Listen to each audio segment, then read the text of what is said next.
Afternoon, everyone. How are we doing? My name's Martin Vassolo, and I'm a reporter with Axios Miami. Today, we're going to be talking about climate change and the fight for the future of South Florida. As we all know in this room, Miami is ground zero for climate change. Our sea levels are projected to rise by up to 12 inches by 2040. Hurricanes are getting stronger. Flooding is threatening our coastal communities. So what can be done? Last year, a group of local leaders came together to create the South Florida Climate Ready Tech Hub. This program seeks to accelerate the development of green technology to combat climate change locally and to make our region a global leader in climate tech. Will this be enough to tackle this crisis? Today, I'm joined by the very leaders behind this vision, and I'd love to introduce them right now. So first of all, the Mayor of Miami-Dade County, Daniella Levine Cava. Miami-Dade Chief Innovation and Economic Development Officer, Francesca de Quesada. William J. Osceola, Secretary of the Miccosukee Tribe of Indians of Florida, who prefers to go by Popeye. And representing the private sector, Peter Corsell, partner at I2 Capital. Thank you all for joining me. Mayor Levine Cava, I'd love to start with you. What exactly is the Climate Ready Tech Hub, and what's the vision behind it? Well, we are the tech hub of the world, are we not? So just saying. So we got specially designated by the Economic Development Administration, part of the U.S. Department of Commerce. And we are officially now, what we already knew, we are the Climate Tech Hub. So there was a competition around the country, 31 tech hubs were designated, and we are the only ones named for climate. And that is just because we have the opportunity, we have the need, and we have the talent to really bring home innovation in the climate tech space for the nation and for the world. So we're super excited. We passed first round. We're on our way to our second round of that designation that would bring with it millions of dollars for investing.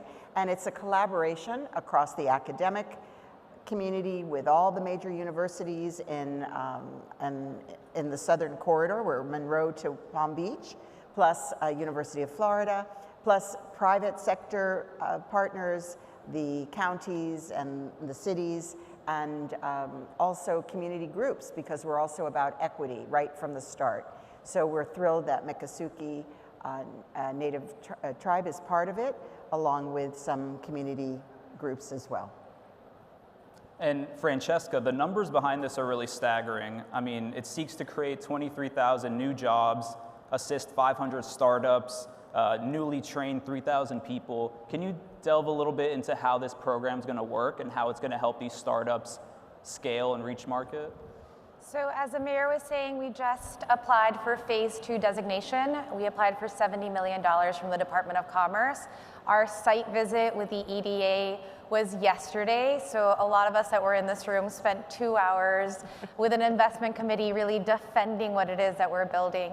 And so fully funded, the hub will create the 23,000 new jobs, support 500 startups, and make sure that we are thinking about training people from across our community into this new workforce, and we expect to train 5,000 people in the first 5 years.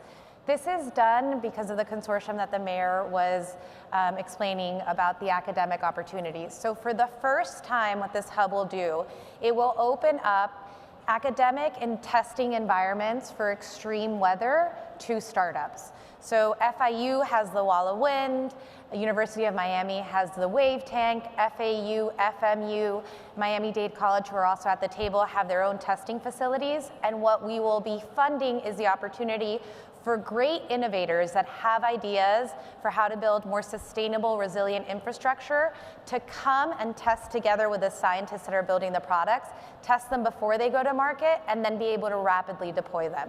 Since 1992, Miami-Dade County has been leading on sustainable, resilient infrastructure when Hurricane Andrew hit. And so this is an evolution of an area where we have deep expertise and have been working for so many years. It's amazing. And Popeye, I'd love to go to you here. Evidence of climate change is all around us, but it's truly palpable in the Everglades, home to the Miccosukee tribe. Can you discuss your relationship with nature and how climate change is impacting your community? Sure. So our relationship with nature is something that's still intrinsic to our very being. For example, I was explaining to Martin earlier today, right now we're having cultural ceremonies out in Big Cypress. So I was out there since 6 in the morning, start off the day chopping wood, giving out the camps in the community. And the fact that that environment is still there for us right now to engage with our practices that have been there for centuries, that's what connects us to the land and makes us indigenous. But the climate change impacts, we're at ground zero for all of that. So once that nature is gone, that's our whole cultural society gone. So it makes us who we are completely. So we see all these impacts, even before it's at your doorstep during the hurricane season, we see the impacts during wet and dry seasons, how that's exacerbated by climate change. It's drier during the dry season. It's a lot more wetter during the wet season. So there's a lot of factors out there, but the climate change just exacerbates everything. Yeah, and piggybacking off that, from the financial perspective, Peter, Miami seems uniquely positioned to be the tech hub for climate tech at this moment because of our proximity to these extreme weather events, climate change, and the booming venture capital funding that we've seen. Can you explain how those two factors can work together to make this the right place at the right time? I think you're exactly right. I think Miami is very well positioned to capitalize on these trends. The amount of intellectual and financial capital in South Florida has always been very significant, and it's literally multiplied in recent years. I think in order to become a real leader in climate technology research and deployment, we're going to need to see a great uptick of venture capital deployment in the Miami community. Miami, about 2% of all venture capital dollars invested in Miami have gone to climate tech. The global average is actually 24%. Out of 170 billion invested last year globally in the VC community, 41 billion went to climate tech. So I think we are a natural leader, but it underscores the importance of this initiative to catalyze the community in Miami and take the lead in this area. And Francesca, the county and you yourself are at the forefront of this program.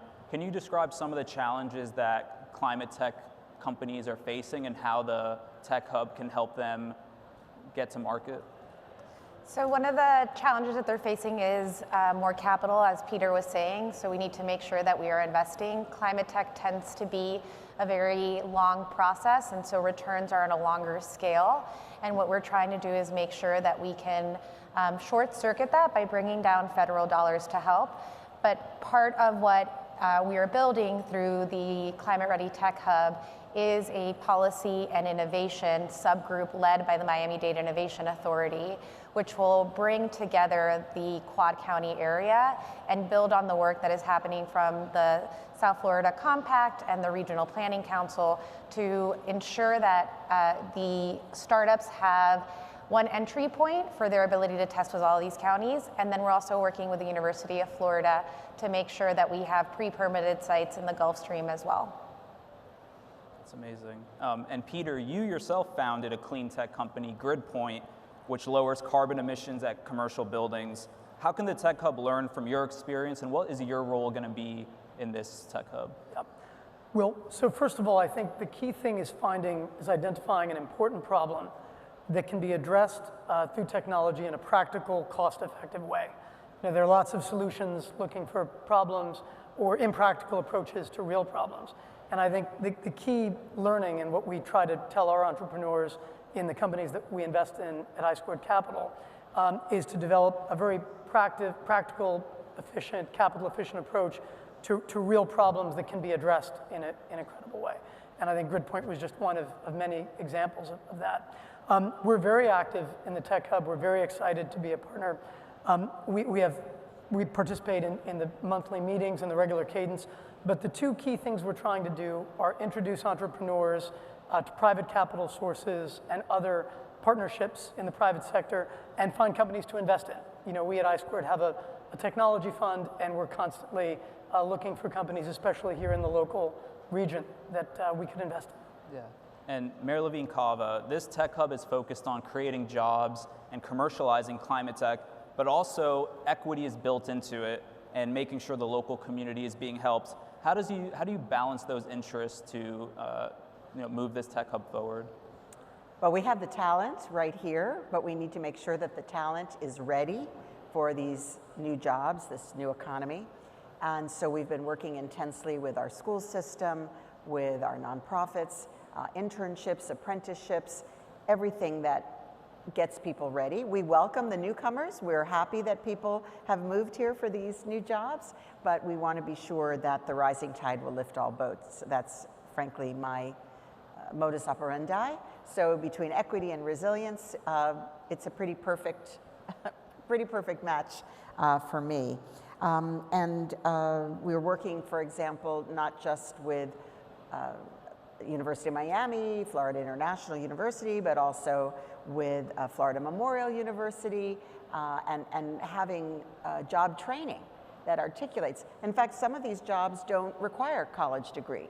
So that's also critically important. And we created also scholarships at Miami-Dade College that guarantees that anyone can complete their 2-year associates regardless of their ability to pay. And we've already, within the first year, granted 400 scholarships. So that's called Future Ready scholarships. And we're hoping to expand that to 4-year institutions as well, because we know we have the talent, but we need to prepare them in the pipeline. And P.S., it's lifelong learning, right? It's not just one time, it's throughout the evolution of this technology revolution.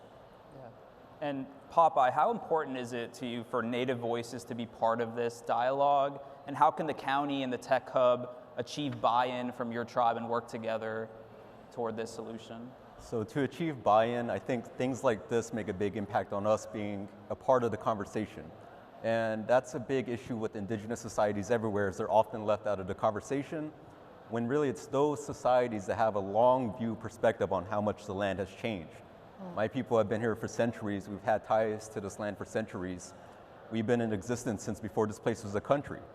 So to me, it's almost a bit absurd to think that opinion has no value. Why do we need to hear them? Especially because, well, I can speak for my tribe on this, everything we do for the environment, it's because of this idea that that's what saved us, so that's what we need to do for it. We're not having to deal with complications because of economic or profit motive factors. And I realize that's the reality a lot of people have to balance out here. It's a political existence. That's what our existence has been rendered to. So that's why it's important for us to be part of this political process. And for us, it's an existential question. If we are not a part of these conversations, we're not going to be able to have any conversations, even between each other. Yeah. And Francesca, the Tech Hub is going to be in communities across our region with demonstrations at Miccosukee land and Florida Memorial and all these different places. How does the county and the Tech Hub get that buy-in, and how important is that to work together to make sure, like the mayor said, that the rising tide lifts all boats? I mean, in a lot of ways, we are doing what the mayor has always done, and so we're riding off of the goodwill that the mayor has built. And so as convener-in-chief, it is something that comes naturally to her. And so when we started having these conversations last July, we had more interest of people that wanted to participate than not. And the county has been working with the Beacon Council to organize and convene organizations and people around climate tech for the past 2 years. And what is interesting about this opportunity for the EDA, fingers crossed we get the funding, and I hope the EDA is listening, we really want the funding, but it gave us something to work towards.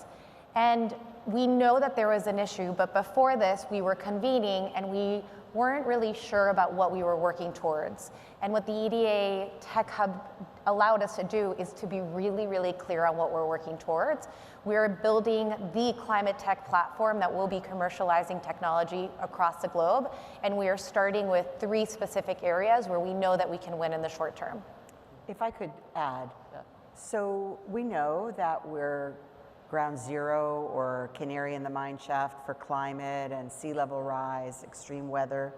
And so it's an existential challenge for us, and obviously for the generations that lived on the land before it was even a nation. Well, it was a nation, but it just wasn't the United States of America. And this is a common challenge that brings us together for the common opportunity. I think that's really the power. And we have a shared vision about how to make this something that will benefit people and planet. And so I think we're all highly motivated to do just that. Yeah, if I could add one little thing, when referring back to the buy-in from tribes, the leaders we work with are so important, and I have to give her credit because the mayor here had actually met with some of us virtually, some of us younger folks in the tribe, to get our perspective even before she was in office. And it was there that I first really got acquainted with her and saw that she actually does care about the environment. She's been out in the Everglades for recreation, so she understands the beauty of it. So for tribes, we want to know we're working with people who are doing this for the right reasons. Even if she has to balance all this other stuff, it's built on top of this appreciation for the environment. So the leadership, that is also a big factor on buy-ins from tribes because we've been burned in so many ways before. Yeah. Thank you. And it really feels like society at large and the investment community is catching on that we have this common enemy in climate change. I'd love you for Peter to speak on this. I mean, have you seen momentum toward more and more climate tech investment? And what are those conversations like? And what's the pitch like to an investor who maybe you can make some money, but also do some good for the world? So absolutely, there's been a huge uptick in recent years. There was an initial wave, 15 to 20 years ago, the era of the inconvenient truth, if you remember. And there was a whole wave of clean tech investing at that time. And then that subsided, really sort of post-2010, for a variety of reasons. I think the market was waiting for federal legislation and action, a carbon tax, cap and trade, and that really didn't come during that era. We've seen, obviously, a great increase in the frequency and intensity of disruptive weather events. And I think, that's not a political issue.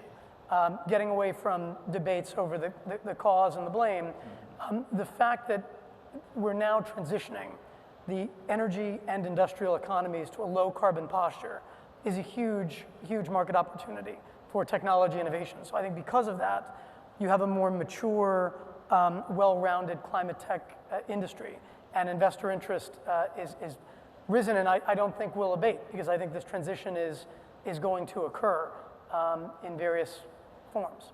Yeah, and to Francesca's point, a lot of exciting climate tech innovations are happening here in South Florida, and you mentioned the 3 verticals that the Tech Hub's going to be focusing on: energy efficiency, infrastructure, coastal defense. Can we talk a little bit about the companies here in South Florida that are working toward this and some of the innovations that they're working on? So one of the companies that I think is very interesting that will affect our daily lives is Blue Frontier. They are working on new HVAC systems. They were just named one of the best 15 startups in the United States by MIT. And what I didn't know is that I was under the impression that the reason that buildings in Miami were so cold were because men wear jackets, like you all, and they wear suits. And the real reason that buildings are kept the way that they do is because of the humidity in the air. And so the temperature is solving for humidity, not solving for the temperature in the room. And what Blue Frontier does is that it removes the humidity from the air so that it uses between 40 and 80% less energy and saves a lot of carbon that is being put into the air. And we're working with partners such as Watsco, that is in the front row, which is the largest distribution company in the United States, to make sure that there is the training and the distribution of those HVAC units. There's Blue Frontier that is there is iPrint that is working with the sea hives, and what they're doing is building these incredible artificial reefs, and they're 3D printing them right here in South Florida and then putting them on the ocean bed in order to regenerate reefs and also to improve sea life. This is something that they worked on with the Department of Defense and were able to scale out. And then one of the other really interesting technologies that we're seeing out of FAU is wind turbines that are going into the Gulf Stream in order to capture and harness that energy and then bring it onshore. So we have quite a few technology areas that we're excited to see how we can scale. It's amazing. Maybe Peter's going to invest in some of those. Who knows? We would love to invest in Blue Frontier. It's a great company. Second fingers crossed. And we're going to see a lot of those demonstrations around the community, like I mentioned. The Underline is going to use some clean cement. There's going to be Blue Frontier demonstrations with the Miccosukee. Popeye, what's the chatter been like in your community about Blue Frontier coming in and having some of these demonstrations? You've mentioned balancing tradition with modernity, so I wondered your take on that. Yeah, so for us as a tribe, that's kind of been the big battle for us as we navigate modern times, not losing traditional sense. I mean, I try to keep that within my very being. I mean, for those who watch TV when you were a kid, you might recognize this shirt from a cartoon that had modern in the title, and yet here I am wearing traditional patchwork. So it's something I always try to keep on my mind. And traditionally, I remember talking to elders, and you know, back in the day when we first started living in houses, because we lived in chickees, more traditional structures, those don't have walls. You let the air through. You know, there was a bit discomfort at first because the air felt weird, the AC. But just last year, out at ceremony, some of these elders who before weren't really in favor of that type of stuff, I remember one of my grandmothers actually passed out from heat exhaustion because we're just not used to the level of heat out here. It's just a whole different world out there. And I know for my elders, we're trying to make sure that we can keep them comfortable and with us as long as we can because they are the lifeline to our knowledge, our culture. So for things like that, we do need to look to the future and make sure that our people are going to be able to survive out there, especially if it's going to take a while to get all of this climate change stuff under control. It's only going to get hotter. I know there's been some disagreements from different factors in the government about, you know, protocols for when it's too hot outside. And that's something I'm actually talking with my people about because we have to be cognizant of the people around us. It's not about just profit motive and exploitation. We have to take care of the people. And that's something I think everybody has to keep in mind is it's humanity at stake, you know? Definitely. And Mayor Levine Cava, if you want to add to that. Well, you know, I'm thinking about what we're doing in the county to address these concerns, which are so profound, and again, showing the world. So we did have the first heat officer in the entire world, Jane Gilbert, and at our booth, 501, the county's Future Ready booth, you could see an app that was created where people can report conditions at bus stops for the heat, for the shade, the need for water, and also find the nearest cooling center because we declared the first heat season, we've established cooling centers, and it is true that the state legislature preempted local laws protecting outdoor workers from the impacts of heat. Think of your agricultural workers, your construction workers, and the legislation would simply provide for rest, shade, and water at intervals for those working outdoors, and that was prohibited by our state government. I will tell you that in Miami-Dade County, we do those things for our employees because obviously it's the correct and healthy thing to do. But we do have technological applications that fit with how to deal with these challenges. And I do want to commend the mayor for acknowledging reality and the humanity of our fellow citizens, because unfortunately that's not always a given. Mm. So in some ways that's an act of defiance against the legislation.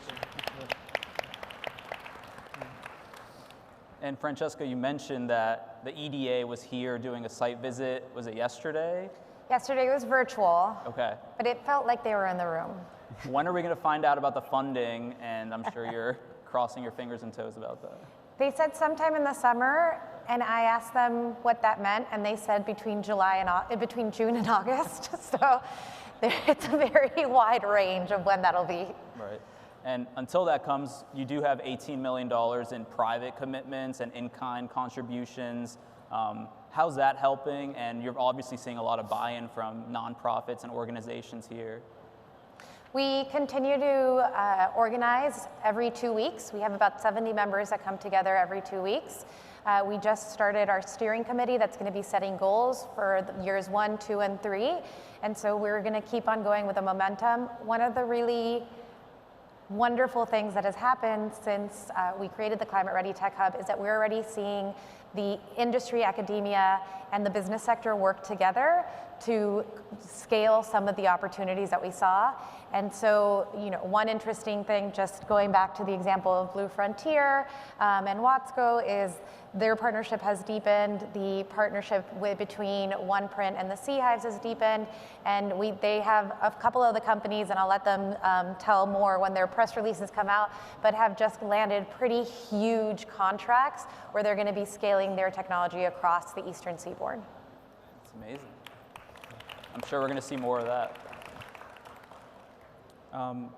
Mayor Levine Cava, I wanted to ask you a bit of a heady question, but what do you think South Florida looks like in 20 years if this tech hub goes according to plan? Oh, yes. Oh, that's fabulous. Well, we know the future is hotter. We know there's more water in our future.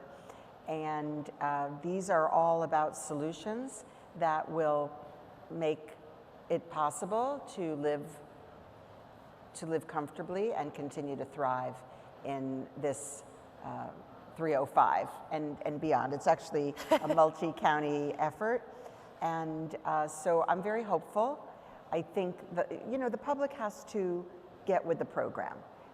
Like in Miami-Dade County, people recognize the threats to Biscayne Bay. So that happened when there was a massive fish kill from the high temperature of the water. So we've been able to organize septic to sewer conversion and fertilizer bans in the rainy season and greater monitoring of the water quality and of construction sites, cleaning waterways. So we're able to get public involvement, and we're always looking for the market solution so that we can take care of these things because they make economic sense as well as they make sense for humanity. So I'm very hopeful that we will have many, many more solutions, that will have stronger public commitment and buy-in, and that with this federal jumpstart, that will really lead to the scaling of more of these solutions, plus more innovations. We are the most innovative place on the planet. And so we know that there's a lot more good ideas out there, and we're looking forward to curating them and supporting them moving forward. Very well said. I'd love to go down the line and ask everyone a similar question. Are you optimistic, Peter, about our outlook against climate change, and what do you see in store for the future? So first of all, I think Mayor Levine Cava said it perfectly, every single word. We know that disruptive weather patterns are going to continue. We know that our future will be warmer and wetter, and we're going to have to leverage technology to defend and, in certain aspects, elevate the community above these challenges. The good news is we've got a tremendous amount of intellectual capital, a tremendous amount of financial capital. That's only growing, right? People are not fleeing this region, quite the opposite, right? The net in-migration has been tremendous. So, I mean, if any community can address this issue of resilience, adaptation, and mitigation, we can in South Florida. There's just no question about that. We need to do it equitably. As was said earlier, I think there are real questions around communities that have more resources versus those who have access to fewer resources. But I'm very optimistic, and I think that the best thing that we can do is be very aggressive in deploying and scaling proven technologies and demonstrating and sharing our learnings with other communities that can kind of follow our leadership in South Florida. So I'm super optimistic. I could add a few things that I didn't mention. The public understands the value of solar, the value of electrification, the value of reducing energy consumption in buildings. So we can work collectively on facilitating, permitting, making it easier to get the assessments that you need for your building to be retrofitted. We had to change laws, which I did as a county commissioner, to make sure more buildings have the capacity for electric charging, things like that. So the partnership of government, an enlightened and caring government, with private sector know-how and innovation and community and civic mobilizing and activism, those are three critically important pieces that are going to come together to show the world that we can mobilize for change. And I do participate in a number of global discussions about this. For one thing, about the financing, because we know we have these benefits here, but in many parts of the world, not so. So I feel a great sense of responsibility to take what we're learning and help apply it to others that need the kind of stimulus that we have as well. I'd love to just give Popeye the last word here. You said something to me earlier this week that really stuck with me, that our crisis with the environment stems from humans putting ourselves before nature. Beyond the tech hub, what needs to change in our minds, in our way of thinking as a society to fight against climate change? So yeah, as you referenced, I think I had said that's the problem with human nature, humans putting themselves before nature when we are of nature.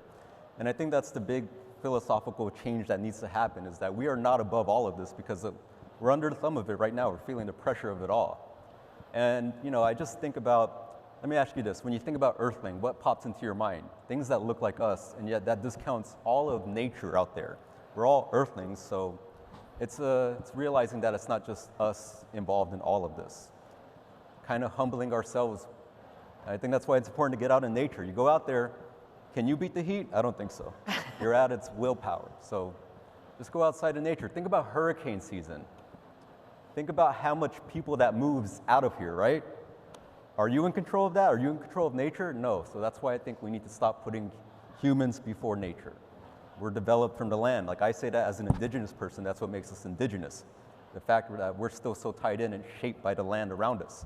As I mentioned earlier, I was out in the woods with my people in the Big Cypress, chopping wood. I'll be out there tomorrow, dancing, things like that. So it's important to maintain these connections. And your culture might be different, but it's still for you available out there to go fish, go canoe, go enjoy it, go see it, go live it, breathe it.